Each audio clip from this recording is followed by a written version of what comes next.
네, 안녕하세요 시청자 여러분. 김친절TV의 리뷰하는 친절한 남자 카인데스 김친절입니다. 반갑습니다. 안녕.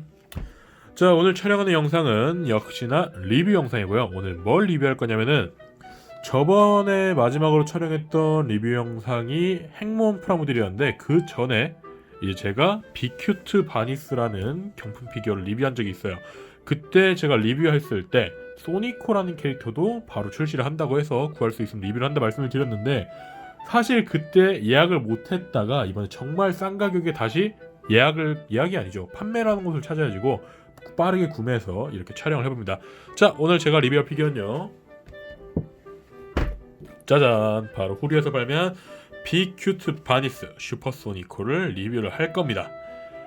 근데 사실 못 구할 줄 알았어요. 못 구해서 약간 웃돈을 주고 구매를 해야 되나 싶었는데, 정말 다행히 덴델 레이블이라는 곳에서 지금 22,000원에 정가로 판매를 하셔가지고 정말 빠르게 바로 구입을 해서 이렇게 리뷰를 촬영할 수 있게 되었습니다.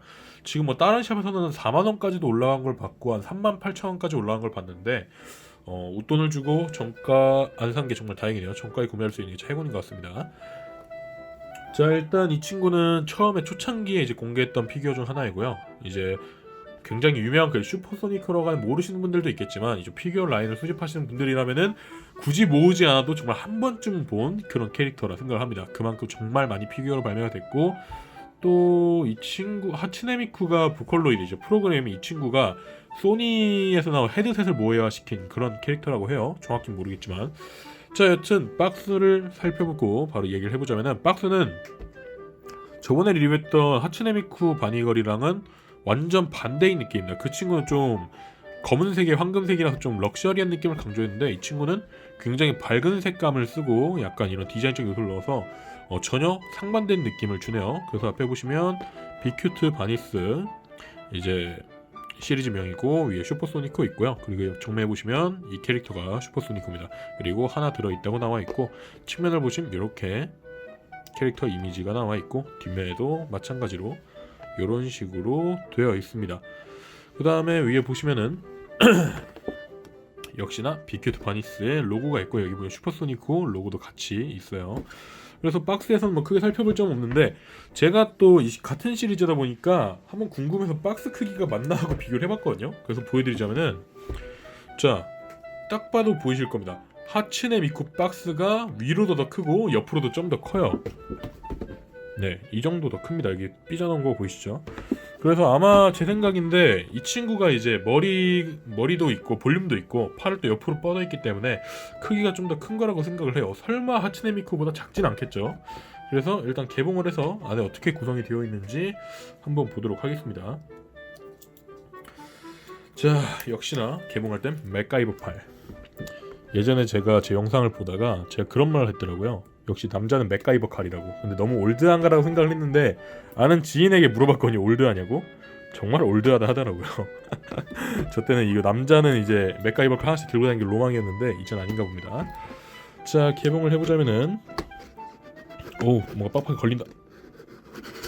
살짝 포개졌는데 뭐 경품 피규어니까 상관없겠죠? 짜자자자자. 자, 이번에도 안에 반만 들어있겠죠? 역시 안에도 하츠네미쿠랑 마찬가지로 반은 비어있네요.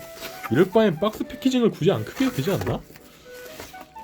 그래서 개봉을 해주면은, 일단 이렇게 안에 내용물이 뽁뽁이로 들어있는데, 크기가 왠지 하츠네미쿠랑 같거나 더 작을 것 같은 느낌이 드는 불안한 기운이 나네요. 사실 크기가 좀 더 컸으면 하고 바랐는데, 한번 실제품을 꺼내서 보도록 하겠습니다. 그리고 이번엔 특이하게 귀가 따로 이렇게 분리가 되어 있네요. 왜일까? 자, 일단 안에 있는 내용물을 꺼내서 보여드리자면은,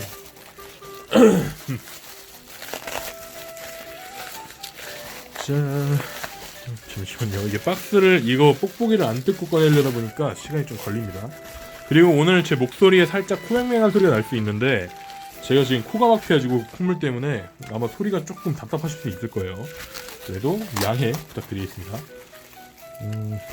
네, 구성품을 모두 꺼내봤는데요. 구성품은 하츠네미쿠랑 동일한데 좀 다른 점이 있다면 귀가 분할이 되어 있네요. 그래서 일단 베이스를 먼저 보여드리자면, 베이스는 하츠네미쿠 때랑 같은 디자인을 써서 확실히 시리즈라는 걸 보여주고 있고, 또한 바디를 보시면은, 바디는 와, 생각보다 잘 나왔습니다. 굉장히 만족스러운 퀄리티를 보여주네요. 그리고 머리카락도 샘플 이미지 봤을 땐 몰랐는데 안에 투톤 컬러로 되어 있네요. 눈의 데칼 같은 경우도 한 색깔이 아니고 푸른 색깔을 추가해서 훨씬 산뜻한 느낌을 줬고, 그리고 한 가지 아쉬운 거는 머리카락이 뜨네요. 원래 이렇게 붙어야 되는데 이건 공장 사출 때 그런 거겠죠. 이건 뭐 나중에 헤어드라이기 같은 열을 좀 가해서 이렇게 내려주면은 충분히 고정이 가능할 것 같고, 굉장히 괜찮네요. 그래서 이제 귀를 좀 조립해 보자면은 머리 요철이 이렇게 되어 있습니다. 그래서 귀를 잡는 포즈이기 때문에 펴진 귀가 이쪽이겠죠. 부러질 뻔했다. 오, 깜짝이야. 순간 부러진 줄 알고 엄청 놀랐네요. 와, 진짜 놀랄 뻔했다. 그리고 잡고 있는 손파츠, 이제 귀 파츠를 이렇게 끼워주게 되면은, 자, 끼워주고 손을 약간 이렇게 잡아주게 해주면은 완성이고, 또한 베이스에도 연결을 해줄게요. 와, 근데 확실히 이 시리즈 와 진짜 괜찮네요. 정말 감탄이 나올 만큼 잘 만들어졌습니다. 이게 맞겠지? 자, 그리고 낄 때 약간 베이스가 발이 살짝 벌어져 있게 성형이 돼서 그런지 처음 딱 하면 안 맞는데 살짝 힘줘서 맞춰주면은 충분히 맞춰지네요. 이거 이음인가? 아니구나. 착시현상이구나. 자, 이렇게 슈퍼소니코 이제 바니걸이 완성이 되었는데요. 와, 근데 뭐라 해야 할지 모르겠는데 진짜 잘 나왔네요. 그냥 가성비가 정말 대박인 아이템은 소니코도 마찬가지로 정말 잘 나왔습니다. 아이고, 고양이가 일어났네요. 자, 일단 동세나 이런 것도 괜찮게 나왔고요. 특히 마음에 드는 거 얼굴 부분. 얼굴이 너무 이쁘게 잘 나온 것 같아요. 잠깐 확대해서 보여드리자면 이런 얼굴 데칼 같은 경우에 아까 말씀드렸다시피 푸른색이 약간 추가가 되었기 때문에 훨씬 뭔가 일러스트 같은 느낌도 강하게 들고, 머리카락 같은 경우에도 투톤 도색이 되어 있어서 훨씬 괜찮은 걸 보여주며, 몸의 조형 또한 큰 흉부도 잘 재현이 되어 있고, 약간 남성분들에게 잘 먹힐 세일즈 포인트 또한 잘 살렸다 생각을 합니다. 그리고 이제 안에 있는 망사 경우도 잘 살렸고요. 고양이가 와서 또 해방을 넣네요. 천을 새로 깔았는데 또 새 천을 보고 나니까 새로운 침략자가 등장을 해서 천을 더럽히고 있습니다. 자, 근데 이렇게 슈퍼소니코를 개봉을 해봤는데 크기 비교를 안 해볼 수가 없겠죠, 전 시리즈랑. 그리고 제가 아까 말씀드렸다시피 하츠네 미쿠보단 컸으면 하는 바람이 있기 때문에 한번 세워볼게요. 둘이 진짜 크기 차이가 나면 좋겠네요. 자, 이렇게 두 개를 세워봤는데요. 키는 이쪽이 좀 더 큽니다. 그리고 머리는 이쪽이 더 커요. 보시면 아시겠지만 약간 크기 차이가 있는데 큰 크기 차이는 보여주지 않네요. 사실 이 친구가 좀 더 성인 같은 체형이라서 키가 좀 더 크길 바랬는데 실질적으로는 큰 차이는 나지 않습니다. 하지만 머리 크기는 이 친구가 더 크네요. 그래서 이렇게 세워놓고 보면은 같은 시리즈이긴 한데 크기가 살짝 안 맞는 건 있네요. 이건 좀 이따 장난질 때 자세히 말씀드리도록 하고, 여튼 피규어는 상당히 고퀄리티로 잘 나왔다. 네, 그리고 정말 바니걸 같은 느낌도 잘 살려줬기 때문에 깜짝이야. 자, 피규어 자세한 정보와 여러가지 디테일 책 보시고 나서 피규어 장단점에 대해 이야기를 해보도록 할 텐데, 너가 이쪽에 네 리뷰가 아니잖아, 그지? 너의 리뷰가 아니지? 그럼 나와줘야겠지? 엉아 장사하는데? 장사가 엉아 리뷰하는데? 나와야겠지? 귀 깨물지 마. 진짜 비싼 거야. 깨물지 마. 비싼 건 아닌데 귀한 거야. 저리가. 저리가. 리뷰를 추잡하게 만들지 말어. 저리가. 아니야. 가. 죄송합니다. 자, 또 자리를 또 잡네요. 네, 그럼 피규어 자세한 정보와 여러 가지 디테일 같이 보시고 오죠.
네, 피규어 자세한 정보와 여러가지 디테일샷 보고 오셨는데요. 그럼 피규어 장단점에 대해 이야기를 해보기 전에 여러분께서는 반려묘와 함께하는 고품질 리뷰 방송 김친절TV를 함께 시청하고 계십니다. 자, 첫 번째 장점부터 바로 이야기를 드리자면, 첫 번째 장점, 이건 제가 저번 리뷰 때도 말씀드렸지만 빅큐트의 시그니처죠. 바로 실제 망사 스타킹을 사용한 게 굉장히 큰 장점이라고 봅니다. 제가 이번에 좀 감탄을 한 게, 사실 저번 하츠네미쿠 빅큐트를 리뷰할 때는 많이 못 느꼈던 이 망사 스타킹의 정말 정밀한 재현도에 대해서 언급을 좀 아쉽게 됐더라고요. 그래서 이번에 좀 자세하게 말씀을 드리자면은, 사실 이번 리뷰를 촬영을 하고자 4분의 1 스케일에서 프링해서 발매한 바니걸 피규어를 좀 참고를 해서 공부를 해왔어요. 어떤 느낌으로 되어 있나, 이제 4분의 1 스케일 정도의 가격대면은 어느 정도의 마감이 되어 있나를 보고 왔는데, 개인적인 의견일 수 있지만 제가 항상 단점으로 이야기하는 이 뒤에 망사 겹친 부분, 이 망사 겹친 부분을 제외한다면은 거의 동일한 마감을 보여줍니다. 그만큼 신경을 많이 써줬어요. 물론 이 친구가 가격이 싸고 이 친구가 경품 피규어이기 때문에 있을 수 있는 그런 짜잘한 마감의 문제는 제쳐두고 망사를 굉장히 자연스럽게 사용한 건 굉장히 큰 장점이라고 봅니다. 자, 두 번째 장점, 하츠네미쿠 때는 약간 순수한 매력이라고 해야 되나요? 아니면 깔끔하고 귀엽복잡한 게 매력이 해야 되나요?를 모르겠는데, 이 친구는 일단 굉장히 화사하고 화려한 맛이 있어요. 이제 눈 같은 경우에도 제가 아까 말씀드렸던 이 친구가 분홍색 계열인데 투톤 컬러, 이제 푸른색을 추가를 해서 훨씬 화사하면서 세련된 느낌을 강조를 해줬고, 게다가 하츠네미쿠 때도 참 감탄을 했지만 얼굴도 굉장히 잘 만들었기 때문에 이제 굉장히 화사한 매력이 두 번째 장점이라고 봅니다. 자, 세 번째 장점, 역시나 빅큐트의 가장 큰 매력 중 하나인 가격 대비의 높은 준수한 퀄리티와 커다란 크기예요. 물론 이 친구가 하츠네미쿠 피규어보다 살짝 큽니다. 왜냐하면 이 친구는 성인 체형을 가진 피규어이기 때문에 살짝 큰데, 이 부분에 대해서는 상당히 다행이라고 생각을 합니다. 솔직히 같은 크기면 어떻게 하나 많이 고민을 하고 걱정을 했는데, 약간 차이가 나긴 하지만 그래도 차이가 난다는 거에 장점으로 꼽았어요. 왜냐하면 사실 경품 피규어 같은 경우에는 단가를 맞추기 위해서 스케일을 별로 안 맞춰주는 경우가 있는데, 이 친구는 그 스케일을 어느 정도 맞춰줘야지 이건 참 다행이라고 봅니다. 자, 반대 단점에 대해 얘기를 하자면, 첫 번째 단점, 이거는 하츠네미쿠 때보다 살짝 떨어진 점을 말씀드리자면은, 머리카락의 마감 상태가 경품 피규어 중에 좀 못 나온 경품 피규어처럼 살짝 떡져 있는 경우가 있습니다. 물론 제가 받은 제품은 그렇게 크게 문제는 없었는데, 이제 실제 제품을 받아보니까 머리카락이 어깨에 닿지 않는다는 이런 붕뜬, 저는 이게 사실 머리가 껴지는 조립 방식에서 뜰 수 있다 생각했는데, 뜨는 방식이 아닌데도 불구하고 이게 이렇게 떠 있는 것은 상당히 좀 아쉽고, 물론 이거 수정을 할 수 있지만 그래도 아쉽고, 두 번째는 머리카락 도색 마감 같은 경우가 좀 떡져 있기 때문에 이게 조금 아쉽다 봐요. 하츠네미쿠 같은 경우는 그런 경우를 거의 못 봐야지고 정말 깔끔하다 생각을 했는데, 이 친구는 색이 더 화려하고 눈에 잘 띄는 색이라 그런지 그런 색은 좀 아깝다 생각을 합니다. 그 외의 단점은 아까 말씀드렸던 망사 뒷부분에 커다란 이점, 여기 있는 뒤에 커다란 거, 이게 좀 아깝긴 한데 그래도 가격 대비에 생각하면은 어쩔 수 없는 부분이라고 생각을 합니다. 하지만 그래도 아까운 건 아까운 거라 생각을 했고, 그 두 번째 마지막 단점은, 이거는 제가 조립을 하고 세워보면서 느낀 건데, 동세가 뭔가 좀 어영부영하게 휘어있는 느낌? 지금 보시면은 좌측으로 상당히 많이 몸이 가 있거든요. 물론 이게 실제 제품 샘플에서도 보면 약간 이런 각도긴 한데, 실제로 받아보고 느끼니까 조금 많이 이게 휘어있다? 라는 생각이 들어요. 전 그래서 제가 불량인 줄 알았거든요. 근데 실제 샘플도 이러더라고요. 그래서 이런 동세는 좀 아깝지 않나라는 생각이 듭니다. 그래서 보시면 아시겠지만 상당히 불안하게 서 있어요. 근데 이게 제가 바닥이 흰 건가 해서 멀쩡한데 세워보기도 했거든요. 원래는 이 정도가 맞아요. 근데 이 정도면 제가 베이스 살짝 핀거거든요. 그러니까 베이스는 이렇게 세워놓고 봐도 이 정도로 돼 있다는 게 상당히 아쉽다고 생각이 듭니다. 자, 그래서 장점과 단점에 대해 말씀드렸고, 총평에 대해 말씀드리자면은, 단점에 대해 여러 가지 말은 해봤지만 그럼에도 불구하고 정말 가성비 최고의 피규어다라고 말씀을 드리고 싶습니다. 그만큼 잘 나왔고, 심지어 소니코는 얼굴도 정말 세련되고 뭔가 이쁘게 나왔기 때문에 너무나 마음에 드네요. 게다가 무엇보다 착한 가격, 2만원대에 이 정도 피규어를 할 수 있다는 게 정말 큰 행복이라 생각을 합니다. 자, 그리고 마지막으로 또 한번 멘트를 치자면은, 여러분들께서는 고양이와 함께하는 고품질 피규어 방송 김친절TV를 함께 보고 계십니다. 그나저나 고양이가 표정이 많이 안 좋네요. 자, 그래서 오늘은 제가 준비한 영상 여기까지고요. 다음에 이제 한 내년쯤에 또 빅큐트 이제 안미 선생님께서 그리신 빅큐트가 출시가 된다고 하는데 그 피규어도 발매가 되면 바로 구해서 리뷰를 촬영해 보도록 하겠습니다. 자, 오늘 제 영상이 재밌고 유익하셨다면 좋아요, 구독과 한 번씩 부탁드리며 다음에도 재밌는 영상으로 돌아오는 김친절TV 되도록 하겠습니다. 그리고 목소리가 좀 이상하고 발음이 살짝 이상할 수 있는데 이거 지금 제가 고양이 털 때문에 그런지 모르겠지만 콧물이 엄청나가지고 약간 이런 애매한 점은 양해를 좀 부탁드릴게요. 자, 그리고 시리즈로 모아봤으니까 마지막은 이 시리즈 2개를 놓고 마무리를 짓도록 할게요. 이렇게 보니까 상당히 배치도 괜찮은 게 민트색이랑 분홍색이라서 뭔가 색 대비도 상당히 괜찮네요. 자, 그럼 다들 코로나 조심하시고 되면 여기 또 감기도 유행을 하고 있으니까 감기 조심하시는 시청자분들도 좀 좋겠습니다. 자, 그럼 다들 안녕히 계십시오. 안녕. 자, 마지막으로 요즘 밀고 있는 캐릭터 얼굴 클로즈업. 오, 세상에 없어요. 얼굴이 잘 나왔어요. 그리고 고양이 얼굴도 클로즈업. 못생겼다. 못생겼다.